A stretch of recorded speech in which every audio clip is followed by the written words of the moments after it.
రమణమూర్తి గారు వారు మనకి సహకరించి విద్యార్థులందరినీ పంపించారు. ప్రత్యేకంగా ధన్యవాదాలు తెలియజేసుకుంటూ డాక్టర్ ఎం వెంకటేశ్వర గారు మాట్లాడాల్సిందిగా కోరుతున్నాం. వేదిక అలంకరించిన పెద్దలకి, ఇక్కడికి వచ్చిన పుర ప్రజలకి కూడా నమస్కారం తెలియజేసుకుంటున్నాను. మన ఈరోజు ఈ క్షణం మనందరం కూడా ఇలాగా ఇక్కడ అందరూ ఒక రూఫ్ కింద కూర్చోగలుగుతున్నామనంటే 20% మంది ప్రజలు కొంచెం బాగా ఉన్నారంటే 80% ప్రజలు మన కోసం అహోరాష్ట్రాలు కష్టపడుతున్నారు. ఆ 80% ప్రజలకి అసలు మనం ఏం చేస్తున్నామని ఒక క్షణం మనం ప్రశ్నించుకుంటే నిజం చెప్పాలంటే మనం అన్యాయం చేస్తున్నాం అనిపిస్తుంది. దీంట్లో కారణం ఏంటంటే డాక్టర్గా నాకు ఎంతమంది పేషెంట్స్ వస్తుంటారు. Different category of the patients నేను ఇంటర్వ్యూ చేసినప్పుడు అంటే ప్రతి పేషెంట్కి కూడా ఒక నిమిషం హెల్త్ ఎడ్యుకేషన్ గురించి కానీ ఎడ్యుకేషన్ ఆఫ్ ది పేషెంట్స్ గురించి కానీ చెప్పడం జరుగుతూ ఉంటుంది. దాంట్లో భాగంగా బాగా ఎలైట్ గ్రూప్ని అడిగామనుకోండి, సార్ మీ దృష్టిలో పాలిటిక్స్ అంటే ఏంటి అని అన్నారనుకోండి, ఫస్ట్ వర్డ్ ఏంటంటే ఛీ అంటారనమాట. అది చాలా కామన్ వర్డ్ అనమాట. Second group middle class. Middle క్లాస్కి కూడా మేము ఏంటమ్మా పాలిటిక్స్ గురించి మీ అభిప్రాయం ఏంటంటే చెత్త సార్ రెండో వర్డ్. పూర్ పేషెంట్స్ వస్తున్నారు, రూరల్ పేషెంట్స్ వస్తున్నారు. రూరల్ పేషెంట్స్కి వస్తే ఏంటమ్మా పాలిటిక్స్ గురించి ఏంటమ్మంటే మాకు తెలుస్తారంట. ఈ ముగ్గురిని చూసుకుంటే అన్యాయం చేసింది ఎవరంటే ఫస్ట్ రెండు గ్రూప్. ఒకటి చీ అనేవాడు, రెండోవాడు చచ అనేవాడు, మూడోవాళ్ళు తెలియదు. వాళ్ళకి తెలిసిన రాజకీయాలు ఏంటంటే ఆ లోకల్ పాలిటిక్స్ వరకు తెలుస్తుంది, అంతకంటే వాళ్ళకి తెలియట్లేదు. సో ఎప్పుడైతే ఈ గ్రూప్ మనం ఎడ్యుకేట్ చేసి వాళ్ళందరినీ కూడా మనం వాళ్ళందరికీ కూడా ఎడ్యుకేట్ చేసి చేయగలిగితే ఇలాంటి స్వరాజ్య పోరాటాలు ముందుకి ప్రజల్లోకి వెళ్తాయి. ప్రజల్ని ఎడ్యుకేట్ చేయాలి. నేను నమ్మే రెండే సిద్ధాంతాలండి. ఎక్కడైతే మంచి విద్య అందుతుందో, ఎక్కడైతే మంచి ఆరోగ్యం అందుతుందో ఆటోమేటిక్గా most of the problems in the country నాకైతే నమ్మకం ఉంది సాల్వ్ అవుతాయని. ఒక మనిషిని ఎందుకు ఎడ్యుకేట్ చేయలేకపోతున్నాము? ఎందుకంటే వాడికి మనం చెప్పింది అర్థం కాకపోవడం. వాడికి కనీస విజ్ఞానం ఉంటే మనం చెప్పింది వాడికి ఎక్కుతుంది. ఇప్పుడు ప్రజెంట్ ప్రాబ్లం ఏంటంటే మనం ఈ స్వరాజ్యం గురించి ఒక రూరల్ ఏరియాకి వెళ్ళి మనం చెప్పామనుకోండి, ఏంటో చెప్తున్నారు, ఇక్కడికి వచ్చాము, మాకు ఏమైనా రేషన్ కార్డు ఇస్తారేమో అనుకున్నాము, లేకపోతే ఏదో హెల్త్ క్యాంప్ పెడతారనుకున్నాము, మీరేంటి ఏదో మాట్లాడుతున్నారు, మాకు అర్థం కాని భాష అనుకుంటున్నారు. దీని అందరికీ కారణం ఏంటంటే బేసిక్ ఎడ్యుకేషన్ లేకపోవడం. మనం ఒక విధంగా ఆనందపడాల్సింది ఏంటంటే దేశం పక్కన బాగా అభివృద్ధి చెందింది. మన దేశంలో 8 కోట్ల మంది ఐటీ ఇన్ఫర్మేషన్ టెక్నాలజీలో పనిచేస్తున్నారు. దేశాన్ని ఎక్కడికో తీసుకెళ్ళిపోతున్నారు. సామాన్య మానవుడు కూడా 2 రూపాయలకి ఒక షాంపూ ప్యాకెట్ దొరుకుతుందని అనుకుంటున్నాం. కానీ ఒక మనిషికి మంచి చీపెస్ట్ వైద్యం చేయలేకపోతున్నామండి. నేను ఫ్రాంక్గా డాక్టర్ అయినా సరే మీ అందరి ముందు కూడా నేను విషయంగా ఫీల్ అవుతూ ఉంటాను. ఎందుకోసమంటే హాస్పిటల్కి వచ్చిన పేషెంట్స్ ఒకటి గవర్నమెంట్ హాస్పిటల్ నమ్మలేకపోతున్నాడు, రెండవది ప్రైవేట్ హాస్పిటల్ వైద్యం భరించలేకపోతున్నాడు. ఈ డిస్పారిటీని ఎలా మనం తగ్గించగలుగుతామని చూస్తే మా దగ్గర ఆన్సర్ లేదు. ఎందుకోసం అంటే మంచి వైద్యం అందించాలంటే, నాణ్యతమైన వైద్యం అందించాలంటే పేషెంట్కి నాణ్యమైన వైద్యం అందించాలి. దీంట్లో సెకండ్ థాట్ లేదు. మరి అదే నాణ్యమైన వైద్యాన్ని మనం రూట్ లెవెల్ అందించలేకపోతున్నాం. ఎంతకాలం అని స్పెషలిస్టులు ఊరకనే ప్రతి పేషెంట్ రూరల్ ఏరియాస్ నుంచి మా దగ్గరికి వస్తూ ఉంటే స్పెషలిస్టులు మాకు ఎంత ప్రెషర్ ఎక్కువైపోతుంది. నిజంగా ఈ సీజన్లో మేము దారుణంగా ఉన్నాం సార్, అతి దారుణంగా ఉన్నాం అనమాట. రోజుకి ఎంతమంది పేషెంట్లు జాయిన్ చేయాలన్నా కూడా పరిస్థితి మా చేతిలో దాటిపోయింది అన్నమాట. ప్రైవేట్ హాస్పిటల్ సెటప్స్లో కూడా జాయిన్ చేయడానికి మంచాలు లేక పేషెంట్ని రిఫ్యూజ్ చేసే పరిస్థితికి వచ్చాం. దీనికి ఎందుకు కారణాలు నేను ఎంత చెప్పట్లేదు, ఏ కారణం దేని మూలంగా అని చెప్పట్లేదు. దీన్నిటికీ కారణం ఏంటంటే ప్రైమరీ కేర్ 100% నేను చెప్పేది. ఏ మనిషి అయినా హెల్త్ బాగుండాలంటే 3. ఒకటి ప్రైమరీ కేర్ కావాలి, సెకండరీ కేర్ కావాలి, థర్డ్ టెరిషరీ కేర్ కావాలి. ప్రతివాడు ఆలోచించేది, గవర్నమెంట్స్ ఆలోచించేది హాస్పిటల్ అభివృద్ధి చేసుకుంటున్నామా, మంచి వైద్యం చేస్తున్నామా, సూపర్ స్పెషాలిటీ హాస్పిటల్ కడుతున్నామా అని ఆలోచిస్తున్నారు. కానీ ప్రైమరీ కేర్ ఏం చేస్తున్నామని ఆలోచించట్లేదు. ప్రైమరీ కేర్ కానీ బాగా చేయగలిగితే 100% జబ్బులు 80% జబ్బులు ఆ రూరల్ ఏరియాలోనే పరిష్కారం అయిపోతాయండి.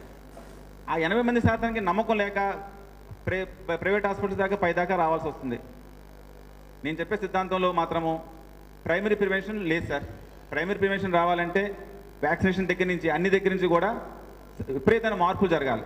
డిసీజ్ రాకుండా చేయాలి. నేను అనేది అదే కోరిక. డిసీజ్ రాకుండా చేయట్లేదు. మనం డిసీజ్ వచ్చిన తర్వాత దాని వైద్యం గురించి ఆలోచిస్తున్నాము. ఆ వైద్యంతో బాధపడిన తర్వాత వాడు టెరిషరీ కేర్ గురించి ఆలోచిస్తున్నాం. వీడన్నిటి నుంచి బాగుపడాలి. ఈ మధ్యకాలంలో డియూ ఆఫీస్కి వెళ్ళానండి. అంటే నేను రోటరీ అసిస్టెంట్ గవర్నర్ అనమాట. డియూ ఆఫీస్కి వెళ్ళి సార్ లోకల్ విజయనగరం లోకల్ ఏరియాస్లో సార్ ఎంతమంది ఎన్ని స్కూల్స్ ఉన్నాయి గవర్నమెంట్ స్కూల్స్, దాంట్లో మా బెంచ్ల గురించి మాకు ఇన్ఫర్మేషన్ ఇవ్వండి అని అన్నా అనమాట. సర్ప్రైజ్ ఏమైందంటే మేము ఏమనుకున్నానంటే ఒక్కొక్క దానికి 10 బెంచీలు 15 బెంచీలు ఇస్తే సరిపోతుందేమో అని మేము వెళ్తే 1000 బెంచీలు అడిగారండి. ఎందుకోసం అడిగారంటే ఏ స్కూల్లో మంచాలి, ఏ స్కూల్లోనే బెంచీలు లేవు. నేను పిల్లల్ని ఇంటర్వ్యూ చేశాను. పిల్లలు నన్ను ఇంటర్వ్యూ చేస్తే నీకు బెంచీలు ఇస్తే నీకు ఏంటి అడ్వాంటేజ్ అని అడిగాను. కింద కూర్చొని చదువుతున్నావు కదా, నేను చిన్నప్పుడు అలాగే చదువుకున్నాను, నీకు బెంచీలు ఇస్తే ఏంటి అడ్వాంటేజ్ అంటే సార్ కింద కూర్చొని చదువుతున్నా అంటే ఇలా చూడాలండి, మాకందరికీ మెడ నొప్పులు వస్తున్నాయి, మాకున్నది 1-2 డ్రెస్సులు కింద కూర్చొని మురికైపోతున్నాయి, దాన్ని మళ్ళీ మీరు రెండోసారి వేసుకోవడానికి కూడా అవకాశం లేదు, మాకు బెంచీలు ఇస్తే మా పుస్తకాలు పెట్టుకోవడానికి అరుగు ఉంటుంది, కూర్చోడానికి మంచి స్థలం ఉంటుంది, వినడానికి మంచి జాస్ ఉంటుంది. ఇంక ఇలాంటివి కూడా మనం కల్పించలేకపోతే, మంచి ప్రాథమిక విద్య కల్పించలేక, మంచి ప్రాథమిక విద్య వైద్యం కల్పించలేకపోతే మనకి ఏం చేస్తాం సార్? ప్రజలకు మనం ఏ విధంగా భరోసా ఇస్తామండి? అసలు ఒక మనిషికి మనం నమ్మకాన్ని కలిగజేయలేకపోతున్నామండి. మీకు ఒక చిన్న ఎగ్జాంపుల్ చెప్తాను సార్. హాస్పిటల్లో ఒక 10 days బ్యాక్ ఒక చైల్డ్ తీసుకొచ్చారు. తీసుకొచ్చిన తర్వాత ఎంత ఆపరేషన్గా ఉన్నారంటే వాళ్ళు అంత టెన్షన్గా ఉన్నారన్నమాట. నేను వెళ్ళానమాట. వెళ్తే నా చేలా పట్టుకుంటున్నారు. సార్ డాక్టర్ గారు ఈ చైల్డ్ ఎలాగైనా చూడాలండి, ఎలాగైనా మీరు బాగు చేయాలి డాక్టర్ గారు అంటారన్నమాట. ఏంటి మా ఎందుకు అంత భయపడుతున్నారు ఏనంటే వీళ్ళు నాన్న ఈరోజు చచ్చిపోయాడు అన్నారు. ఏం చచ్చిపోయాడు అంటే వీడికి ఏ వ్యాధితో బాధపడుతున్నాడు అదే అతను వ్యాధితో బాధపడుతున్నాడు అండి చచ్చిపోయాడు అన్నాను. నా కళ్ళ నీళ్ళు తిరిగాయని తప్ప నేను కాన్ఫిడెంట్గా నీ పిల్లడికి ఏం అవ్వదు అని గుడి మీద చెప్పలేకపోయాను సార్. ఎందుకు నాకు ఇస్తుందండి అది? ఒక మనిషికి నా పిల్లని కాపాడే స్థితి మీరు చేయగలరా అంటే మనం వాడికి హోప్ ఇవ్వలేని పరిస్థితి ఏంటండి మనది? ఇంత దౌర్భాగ్యం ఏంటి సార్ మనకి? ఎంతమంది వైద్యం బాగా చేయించుకోగలుగుతారు సార్? బాగా డబ్బున వాళ్ళు ఎలాగ వైద్యం చేసుకోగలుగుతాడు? బాగా అన్యాయం అయిపోతుంది మిడిల్ క్లాస్ అండి.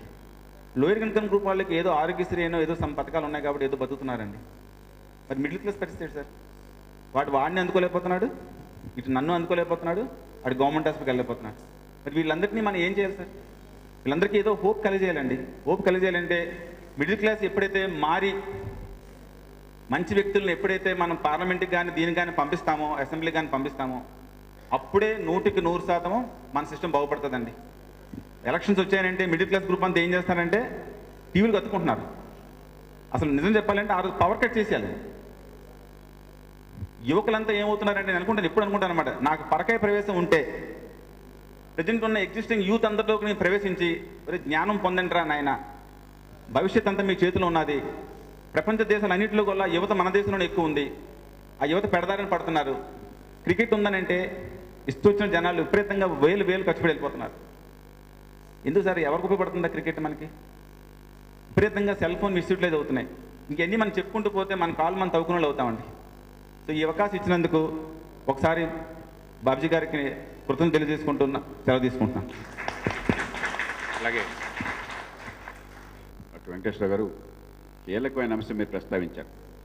ఇవాళ సమస్య ఏంటంటే రాజకీయ పార్టీలకు కూడా ప్రజల యాస్పిరేషన్స్ పెంచాల. మనం ఉన్న యాస్పిరేషన్స్ కూడా తగ్గించేసి ప్రభుత్వం అంటే మాకేదో ఫ్రీ ఎలక్ట్రిసిటీ, ₹2 బియ్యం లేదా రూపాయి బియ్యం లేదా ఫ్రీగా బియ్యం, పావలా వడ్డీ, ఫీ రీఎంబర్స్మెంట్, చదువు ఎట్లున్నా పర్లేదు, చదువు రావక్కర్లే, ఫీ రీఎంబర్స్మెంటు, ఆరోగ్యశ్రీ, ఇది తప్ప కేపబిలిటీస్ పెంచేది అని చెప్పిన అసలు ఆ డిమాండ్ కూడా రావడం. కాబట్టి మీరు అన్నది 100% రైట్. ఈ స్వరాజ్యంలో భాగంగా యాస్పిరేషన్ డెఫిసిట్ పోగొట్టి ప్రభుత్వం నుంచి నాకేం కావాలనేది ఆలోచన చేయకపోతే మనం చాలా నష్టపోతాం. పార్టీలు ఏమవుతాయి, ఆ డిమాండ్ ఉంటే డిమాండ్ సప్లై చేస్తాయి అంతే, ఎలక్షన్లో గెలవడం కోసం. ఇంతకు మించి డ్రీమ్ క్రియేట్ చేయడం అనేది పార్టీల బాధ్యతగా అనుకోవట్లే వాళ్ళు. ఆ డ్రీమ్ని మనం క్రియేట్ చేయకపోతే పార్టీల తీరు మారదు, మీరు అన్నట్టుగా పేదరికం కొనసాగుతుంది. 100% యువర్ రైట్. ఆ విద్య ఆరోగ్యం ఇవ్వకపోతే, ఇన్ఫ్రాస్ట్రక్చర్ క్రియేట్ చేయకపోతే ప్రభుత్వానికి మనగడ ఉండే హక్కు లేదు. ఇవాళ నిజంగా ఈ 5-6 ఈ క్యాంపెయిన్ మోడ్లో సంతృప్తి స్థాయి పథకాలు తప్ప మిగతావి చచ్చినా కూడా ప్రభుత్వం బాధ్యత అనుకోవట్లేదు. మిగతా పని ఏది జరగట్లేదు. రాష్ట్రం మొత్తం లాగిపోయింది. విజయనగరంలో ఉన్న బాగుంటే చాలా సంతోషం, కానీ నాకు ఆ నమ్మకం లేదు. ఈ 5-6 పథకాలు మాత్రం ఆ గవర్నమెంట్ పార్టీ కూర్చుని ఇవన్నీ జరగాల మా ఓట్ల కోసం అంటున్నారు, మిగతావన్నీ మూసేశారు. Your 100% right. Thank you very much sir. ఇప్పుడు విశ్రాంత ప్రభుత్వ ఉద్యోగి ఎన్జిఓస్ సంఘాలకి బాధ్యత వహించినటువంటి సిఎస్ త్రినాథ్ ప్రసాద్ గారిని మాట్లాడాల్సింది కోరుతున్నాను. వేదికలో ఈ సభా కార్యక్రమానికి విచ్చేసిన 50 మంది పుర ప్రముఖులకు మరి ట్రేడ్ యూనియన్ నాయకులకు అందరికీ నా అభినందనలు తెలియజేసుకుంటూ మనం ఇప్పుడు వచ్చింది సురాజ్య కార్యక్రమం, అంటే మంచి రాజ్యం రావాలని తలంపుతో మనం ఈ ఉద్యమాన్ని మంచిగా ఆలోచించి మన జయప్రకాష్ నారాయణ గారు దీనికేమో ఆధిపత్యం వహించి ఇది సురాజ్యం కోసం పోగులాడుతున్నందుకు మనమందరం కూడా విజయనగరం జిల్లా తరపున వారిని అభినందిస్తూ, మరి ఈ కార్యక్రమం అసలు యాక్చువల్గా నా ఉద్దేశంలో రూట్ లెవెల్ అంటే విలేజ్ స్థాయి, గ్రామ స్థాయి నుండి రావాల్సిన అవసరం ఎంతైనా ఉంది. పట్టణ ప్రాంతాల్లో మనం సభలు పెట్టి పట్టణాల్లో ఉన్న ఎడ్యుకేటెడ్ పీపుల్ని మళ్ళీ ఎడ్యుకేట్ చేయడం కంటే ఈరోజు ఏదైతే ప్రజలు ఈ మద్యం మత్తులో పడి మద్యం బానిసలై కొట్టుకుపోతూ ఏదైతే సరైన ఆలోచన చేయలేని పరిస్థితిలో ఉన్నారో అలాంటి ప్రజల మధ్యలో మన ఈ సురాజ్య కార్యక్రమాన్ని తీసుకెళ్ళి అక్కడి నుండే ఉద్యమం ఆరంభించేటట్టుగా మనం చేయగలిగితే విలేజ్ లెవెల్, మండల్ లెవెల్, జిల్లా లెవెల్, రాష్ట్ర లెవెల్లో కూడా సరైన ఉద్యమాన్ని కానీ మనం నెలకొల్పగలిగితే ఖచ్చితంగా మరి కొద్ది రోజుల్లోనే మనం సురాజ్యాన్ని మనం ప్రతికొండగా చూడగలిగిన అవకాశం ఏర్పడుతుందని నేను మనసా వాచా నమ్ముతూ ఉన్నాను. ఆ దిశలో వాళ్ళకేమో కార్యక్రమాన్ని నడపాల్సిందిగా కూడా కోరుతూ ఉన్నా. ఇకపోతే అవినీతి, ఎక్కడ చూసినా అవినీతే. ఆ అవినీతి వాళ్ళు ఎవరు ఎన్నుకుంటున్నారు? మన ప్రజలే ఎన్నుకుంటున్నారు. మనం చెప్తే మానుతున్నారా? మారట్లేదు. అంచేత దయచేసి ఇలాంటి మన ప్రజల్ని చైతన్యవంతులు చేసే వరకు కూడా మనం తలపెట్టే కార్యక్రమాలు, ఈ ఉద్యమాలు ఏవి సక్సెస్ అవ్వడం కష్టం. ఈ ఉద్యమాలన్నీ కూడా సక్సెస్ అవ్వాలంటే ప్రజల్ని చైతన్యపరచాలి. దయచేసి గ్రామ స్థాయి నుండి కూడా ఇలాంటి ఉద్యమాలు ఆరంభించవలసిందిగా కోరుతూ నాకు ఈ అవకాశం ఇచ్చిన మీ అందరికీ కూడా కృతజ్ఞత అభినందనలు తెలియజేసుకుంటూ నేను నిర్వహించుకుంటున్నాను. Thank you all. కొండలరావు గారు ఎస్కోట్ నుంచి వచ్చారు. కొండలరావు గారు మాట్లాడు. ముందుగా ఈ మహాసభకు నా యొక్క నమస్కారం తెలియజేస్తూ సభ అధ్యక్షుని అనుమతి కోరుకుంటూ నా యొక్క అభిప్రాయం మీ అందరికీ తెలియజేస్తున్నాను. స్వరాజ్యం మధ్యలో సుమారు 60 సంవత్సరాలు అవుతుంది. ఈ స్వరాజ్యంకి ఎంతోమంది మహానుభావులు స్థాపించిన స్వరాజ్యం తప్పడాలు వేయడం వల్ల ఈ స్వరాజ్యం అనే నిర్ణయంతో కొత్త అధ్యయనంలోకి అడుగుపెట్టవలసి వచ్చింది. అయితే స్వరాజ్యం ఫెయిల్ అయిపోవడానికి సక్సెస్ పూర్తి కావడానికి కారణాలు అన్వేషించి దానికి రెమెడీ కనుగొనాలంటే స్వరాజ్యం అన్న పదం కాదు. స్వరాజ్యం అనేది ఖచ్చితంగా సక్సెస్ అయ్యి అందరూ కూడా క్షేమంగా సంక్షేమంగా ఉంటారని చేసి నేను అనుకుంటున్నాను. చిన్న ఉదాహరణ చెప్తాను అనుకుంటున్నాను. మన ఇంట్లో పోసినటువంటి చెత్త చెదారం తీసుకొచ్చి రోడ్డు మధ్యన పోసి ఆ చెత్త చెదారాన్ని మున్సిపాలిటీ వాళ్ళు కానీ లేదా పంచాయతీలు కానీ క్లీన్ చేయకపోతే ఆ మర్నాడు ఆ పోసిన వ్యక్తి హైదరాబాద్లో ఉన్నటువంటి చీఫ్ మినిస్టర్ని పేరు పెట్టి మరీ తిట్టినటువంటి అహంభావాలు ఉన్నారు. ఈ ఉదాహరణ ఎందుకంటే చెప్తున్నాను. అలాగే అహంభావం చేసిన వాళ్ళకి కారణం ఏంటంటే ఒకటి బాధ్యతలు, హక్కులు. వాడు ఏంటనుకుంటున్నాడంటే నేను పంచాయతీ పన్ను కడుతున్నాను కాబట్టి అంతా చేయవలసింది ఆలయం చేసే బాధ్యత అన్న హక్కు పోరాడుతున్నాడు. కానీ ఆ చెత్త వేయడం వల్ల వచ్చే నానార్థాలకి నాదే బాధ్యత చేత ఊహించలేదు. అంటే ఇక్కడ అవినీతికి బాధ్యతకి అవినాభావ సంబంధం ఉంది. ఎప్పుడైతే ప్రతి వ్యక్తి కూడా బాధ్యతతో ప్రవర్తిస్తాడో ఇంకా అంత అవినీతి కొంత తగ్గడానికి అవకాశం ఉంది. అయితే ఇంకేంటంటే ఇక్కడ స్వరాజ్యం అంటే అవినీతి పరిపాలన అంతరించడం, అందరికీ ఎదిగే అవకాశాల కోసం చేయడం అని చెప్పేసి నాదో ఉంది. అయితే ముఖ్యంగా మనం ఆలోచించేటంటే అవినీతి ఎందుకు చేస్తున్నారు, అవినీతి చేయడానికి కారణాలు ఏంటని అన్వేషించాలి. మనకి తలనొప్పి వచ్చేటప్పుడు తలనొప్పి మాత్రం ఇస్తే తలనొప్పి తగ్గిపోతుంది. తలనొప్పి బదులు కడుపులో మాత్రం ఇస్తే తలనొప్పి తగ్గ కడుపులో కూడా పెరిగిపోతుంది. అలాగే సమస్యని కరెక్ట్గా డయాగ్నోస్ చేసి సరి అయిన మోతాదు ఇచ్చినప్పుడు పరిష్కారం అవుతుంది. అవినీతి అయినా సరే తగ్గే ప్రయత్నాలు చేసినప్పుడు ఖచ్చితంగా అవినీతి తగ్గిపోయడానికి అవకాశం ఉంది. చాలామంది మన సైకాలజిస్టులు ఏం చెప్తున్నారంటే అవినీతి కారణాలు కుటుంబం, బంధుప్రీతి ఇవి చెప్తున్నారు. అవినీతికి సంపాదించి దాచుకోవడానికి కారణం ఏంటంటే తన కుటుంబము, తన బంధువులందరూ కూడాను తరతరాలుగా సుఖ సంతోషాలతో ఉండాలని కోరుకోవడం వల్ల ఈ అవినీతి జరుగుతుంది.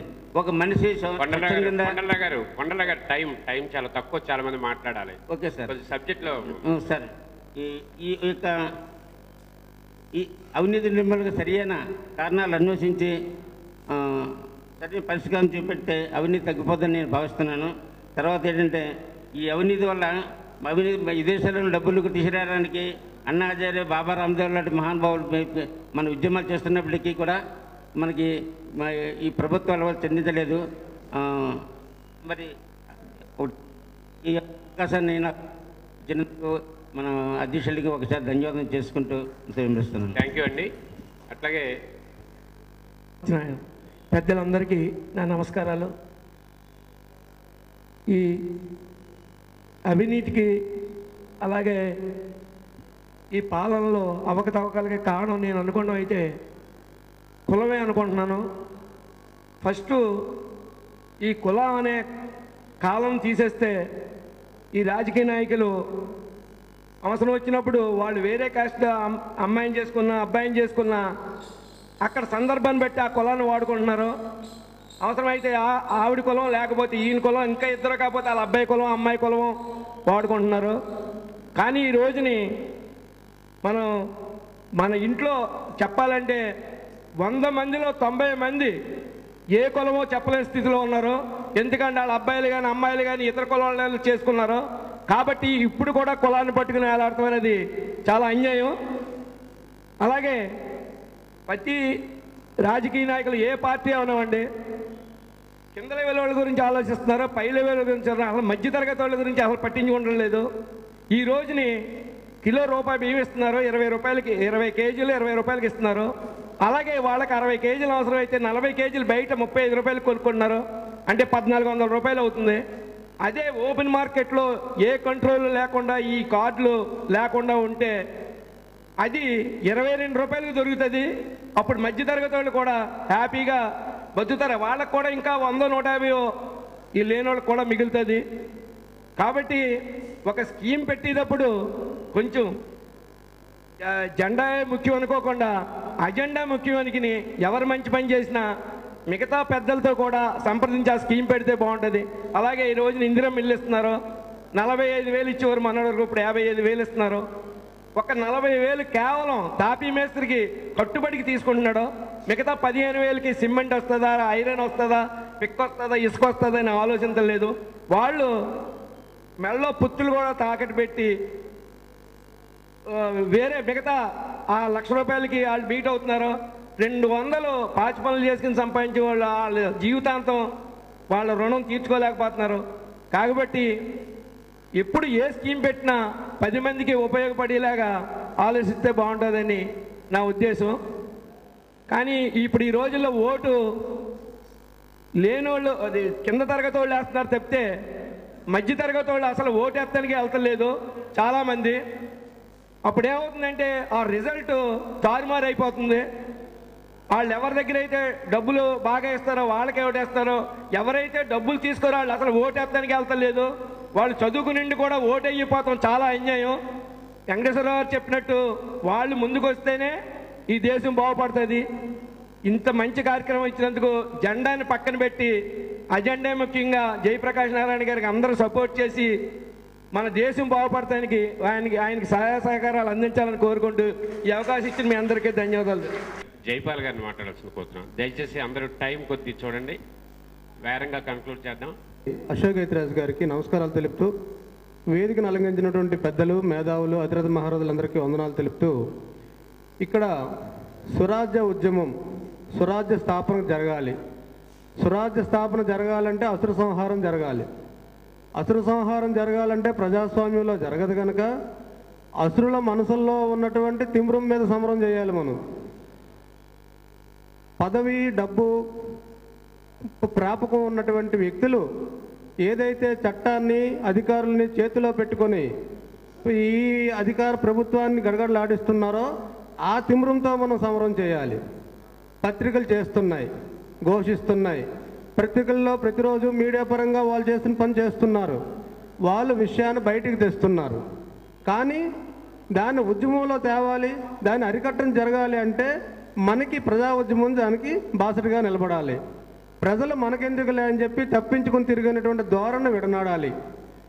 ఇప్పుడు స్వాతంత్రం వచ్చి 60 సంవత్సరాలు దాటిన తర్వాత కూడా ఈ రోజు కూడా వ్యవసాయానికి సంబంధించినటువంటి ప్రత్యేక బడ్జెట్ లేదు. అగ్రో బేస్డ్ ఇండస్ట్రీస్ కానీ అగ్రో ప్రోడక్ట్స్ కానీ ఏవైనా సరే సెంటు భూమి లేని వాళ్ళు ఈరోజు అవన్నీ కూడా లక్షల కోట్ల మీద ప్రభుత్వాన్ని చీట్ చేస్తూ అక్కడున్నటువంటి సబ్సిడీ స్కీమ్స్ యూటిలైజ్ చేసుకుంటున్నారు. ఇది తప్పుడు విధానం కాదా అని నేను అడుగుతున్నాను. నేచురల్ రీసోర్సెస్ పంచభూతాలను అమ్మేశారు ప్రభుత్వాలు. ఈ వాటర్ కానివ్వండి, కమ్యూనికేషన్స్ కోసం ఎయిర్ కానివ్వండి, గ్యాస్ కానివ్వండి, లేదంటే కోల్ కానివ్వండి, మైన్స్ కానివ్వండి. మీకు అమెరికాలో కానీ లేదా రష్యాలో కానీ చైనాలో కానీ ఎక్కడైనా సరే నేచురల్ రీసోర్సెస్ ప్రభుత్వ ఆధీనంలో పెట్టుకొని మిగతా ఉన్నటువంటి బై ప్రోడక్ట్స్ కోసం ప్రైవేట్ వ్యక్తులకు ఇచ్చి మేనేజ్ చేస్తారు. ఇక్కడ మనము కేవలము కార్పొరేట్ కరప్షన్ కోసం నేచురల్ రిసోర్సెస్ని మనం ప్రైవేట్ వ్యక్తులకు ఇస్తున్నాము. దానికి కొంటి సాకు గ్లోబలైజేషన్, లిబరలైజేషన్. కానీ గ్లోబలైజేషన్, లిబరలైజేషన్లో ఒక వ్యవస్థాకృతమైనటువంటి మార్పు సమాజపరంగా కావాలని కోరారు, కానీ కార్పొరేట్ కరప్షన్ కోసం పెట్టింది అది కాదని నేను మనవి చేస్తున్నాను. అదేవిధంగా ఇక్కడ పబ్లిక్ సెక్టార్ డౌన్ఫాల్ అయింది, ప్రైవేట్ సెక్టార్ అప్లిఫ్ట్ అయింది. ఇది 50-50% రేషియోలో ఉండాలి తప్ప ఇది ఎప్పుడైతే ఇంబ్యాలెన్స్ అయిందో అనేక రకమైనటువంటి ఇంప్యూరిటీ సమాజంలో వస్తున్నాయి. పెద్దలు మీ అందరికీ తెలియంది కాదు.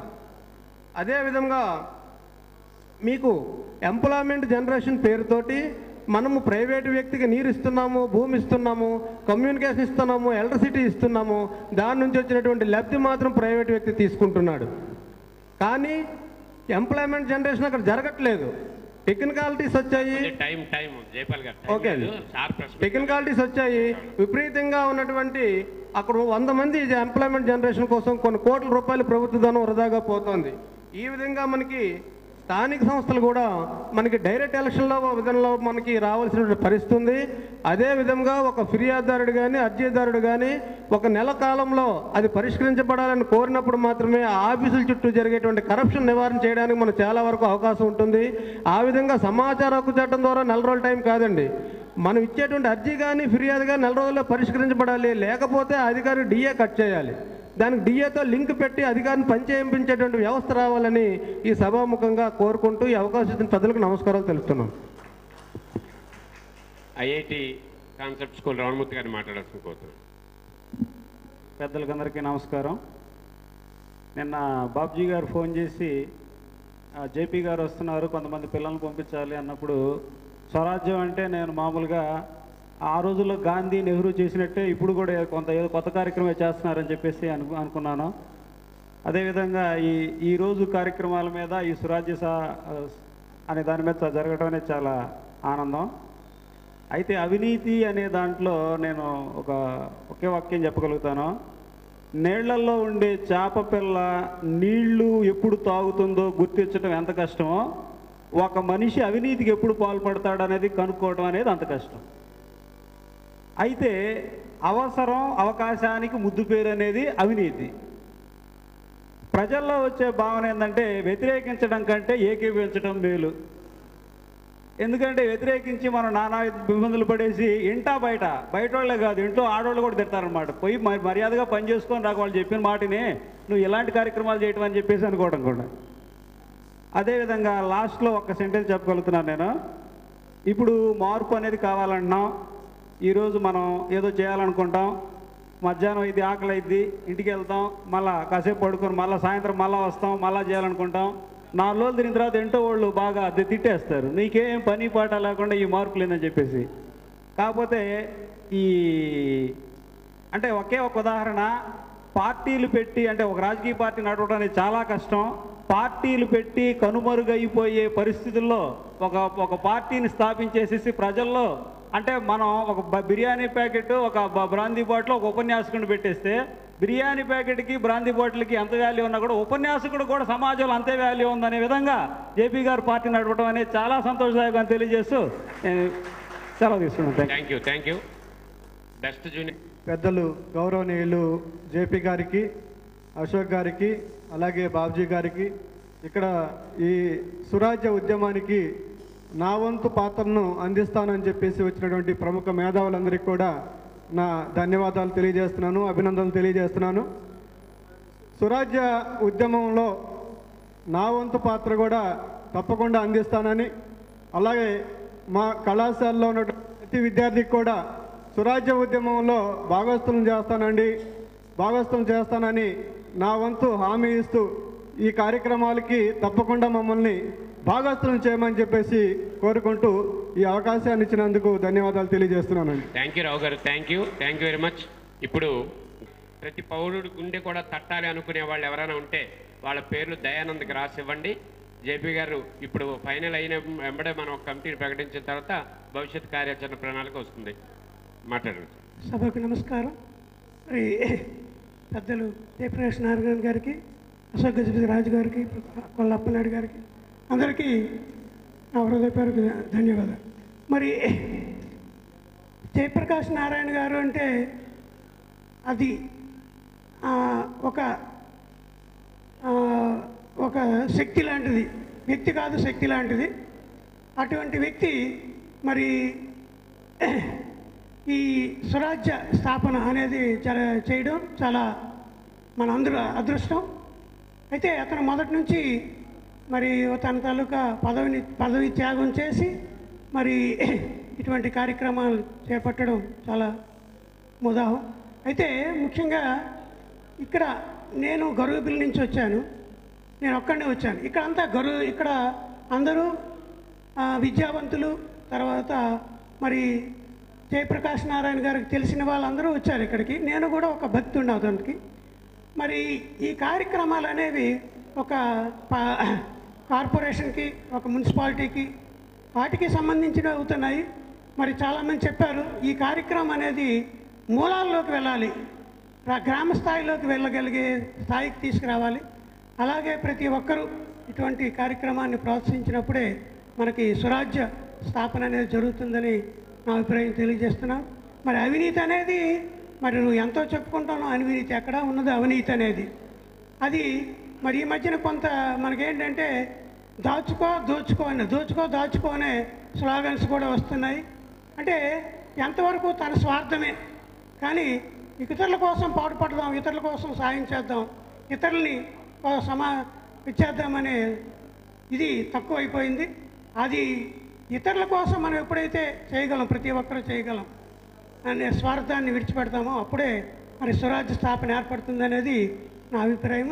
మరి జయప్రకాష్ నారాయణ గారు చెప్పేది ఏంటంటే ఇక్కడ విద్యావంతుల్లో కాకుండా లేమ్యాన్స్ వారి దగ్గర అంటే మరి చాలా వెనుకబడిన ప్రాంతాల్లో కూడా తీసుకెళ్ళి వాళ్ళలో కూడా దీన్ని ఏర్పాటు చేయగలిగితే తన ఆశయాన్ని తను తీసుకెళ్ళగలరనే ఉద్దేశంతో మరి అవకాశం ఇచ్చిన అందరికీ ధన్యవాదాలు తెలియజేసుకుంటూ ఇంతటితో ముగిస్తాను. రాజు గారు, సభకు అందించినటువంటి వారందరికీ నా హృదయపూర్వకమైనటువంటి ధన్యవాదాలు తెలుపుతున్నాను. ఎందుచేతనంటే ఈ కలియుగంలో ఇటువంటి కార్యక్రమాలు పెట్టడం కూడా చాలా అవసరమైనటువంటి అవసరం ఉంది. ఎందుచేతనంటే అది ఈ కలియుగంలో